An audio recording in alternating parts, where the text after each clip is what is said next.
ನಮಸ್ಕಾರ ರೀ ಎಲ್ಲರಿಗೂ. ನಾನಿವತ್ತು ನಮ್ಮ ಹೊಲದಾಗ ಹುಂಚಿ ಪಲ್ಯ ಬೀಜ ಊರಿವ್ರಿ. ಇದು ಹೆಂಗೆ ಊರಬೇಕು ಅಂಥೇಳಿ ನಿಮಗೂ ತೋರಿಸ್ತೀನಿ ಬರ್ರಿ. ಇವು ಹುಂಚಿ ಪಲ್ಯ ಬೀಜ ಅವ್ರಿ. ಈ ಥರ ಬೀಜ ಇರ್ತಾವೆ ನೋಡ್ರಿ. ಈ ಬೀಜನ ಒಂದು ಬುಟ್ಟಿ ಒಳಗೆ ನಾ ಹಾಕೊಂಡೀನಿ ರೀ. ಇದಕ್ಕೆ ದಂದು ಹೆಂಡಿ ಹಾಕ್ಬೇಕ್ರಿ. ಎಮ್ಮಿದಾದ್ರೂ ನಡೀತದ, ಆಕಳದಾದ್ರೂ ನಡೀತದ. ಒಟ್ಟಿನಲ್ಲಿ ಹೆಂಡಿ ಹಾಕಿ ಈ ಬೀಜ ಎಲ್ಲ ಕಲಿಸ್ಕೋಬೇಕು. ಹುಣಸೆ ಪಲ್ಯ ಬೀಜ ಅಂತಾರ. ನಿಮ್ಮ ಕಡೆ ಏನಂತಾರ ಅನ್ನೋದು ಕಾಮೆಂಟ್ ಮಾಡಿರಿ. ನೋಡ್ರಿ ಈ ಥರ ಇರ್ತಾವ. ಇದ್ರ ಒಳಗಿನ ಬೀಜ ಒಳಗಿಂದ ಚಿಗಿತದ. ಎಲ್ಲ ಕಡ್ಡಿ ಕಸ ಎಲ್ಲ ಕ್ಲೀನ್ ಮಾಡ್ಕೋಬೇಕ್ರಿ. ಇದು ನೋಡ್ರಿ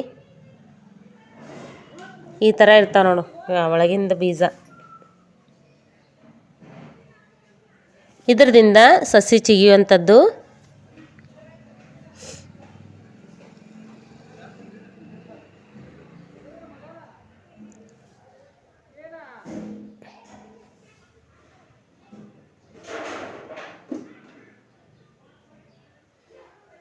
ಇದಕ್ಕೆ ನಾನು ಸ್ವಲ್ಪ ಹೆಂಡಿ ಹಾಕಿ ಕಲಿಸ್ಕೊಳಕತ್ತೀನಿ ನೋಡ್ರಿ.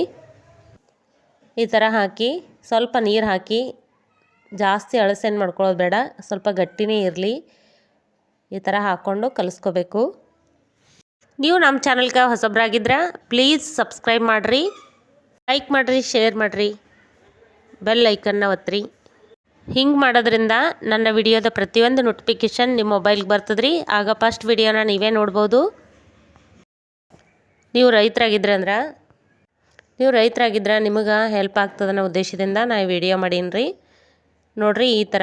ಇದನ್ನು ಜಾಸ್ತಿ ಊರೋದು ಜಾಸ್ತಿ ಜನಕ್ಕೆ ಗೊತ್ತಾಗಲ್ಲ, ಹಾಗಾಗಿ ನೋಡಿರಿ ಈ ಥರ ಆಗಬೇಕು. ಇದನ್ನು ಒಂದೊಂದು ಬೀಜ ಊರಿದ್ರು ಒಂದೊಂದು ಗಡ್ಡಿನೇ ಆಗಿಬಿಡ್ತದ ದೊಡ್ಡದಾಗಿ. ಇದನ್ನು ಹೊಲದಾಗ ಹೆಂಗೆ ಊರೋದು ನೋಡಂಬರ್ರಿ. ನೋಡಿರಿ ಈ ಥರ ಒಂದೊಂದು ಬೀಜನೂ ಊರಬೇಕು. ಒಂದೊಂದು ಬೀಜ ಕೂಡ ನಾಟ್ಕೊತದ್ರಿ. ನೋಡ್ರಿ ಈ ಥರ ಒಂದು ಬೀಜದಿಂದ ಇನ್ನೊಂದು ಬೀಜಕ್ಕೆ ಇಷ್ಟು ಗ್ಯಾಪ್ ಇರಬೇಕು. ನೋಡ್ಬೋದು, ಒಂದು ಗೇಣ್ ಅಂತಾರಲ್ರಿ, ಸ್ವಲ್ಪ ಗ್ಯಾಪ್ ಕೊಟ್ಟು ಊರಬೇಕು. ಯಾಕಂದರೆ ಇದು ಗಡ್ಡಿ ದೊಡ್ಡದಾಗ್ತದ್ರಿ. ನೋಡ್ರಿ ಈ ಥರ ಇರಬೇಕು ಗ್ಯಾಪು. ಇಷ್ಟು ಅಂತರದಿಂದ ಹುಣಸೆ ಪಲ್ಯನ ನಾವು ಊರ್ಕೋಬೇಕಾಗ್ತದೆ. ನೋಡ್ರಿ 5 ದಿವಸ ಬಿಟ್ಟು ನಾ ತೋರಿಸ್ಲತ್ತೀನಿ. ಈ ಥರ ಬೆಳೆಯಾಗ್ಯದ ನಮ್ಮದು. ಇದು 1 ತಿಂಗಳು ಬೆಳೆಯದರಿದು. ನೋಡ್ರಿ ಈ ಥರ ಆಗಿಬಿಡ್ತದ. ಇದಕ್ಕಿಂತಲೂ ದೊಡ್ಡದು ಆಗ್ತದ. ಇದೇ ಥರ ಬೇರೆ ಬೇರೆ ಬೆಳೆ ಬಗ್ಗೆ ಮಾಹಿತಿ ನೀಡ್ತೀವಿ ರೀ. ನೋಡ್ತಾ ಇರಿ ನಮ್ಮ ಚಾನಲ್ನ. ವಿಡಿಯೋ ನೋಡಿದ್ದಕ್ಕೆ ಧನ್ಯವಾದಗಳು.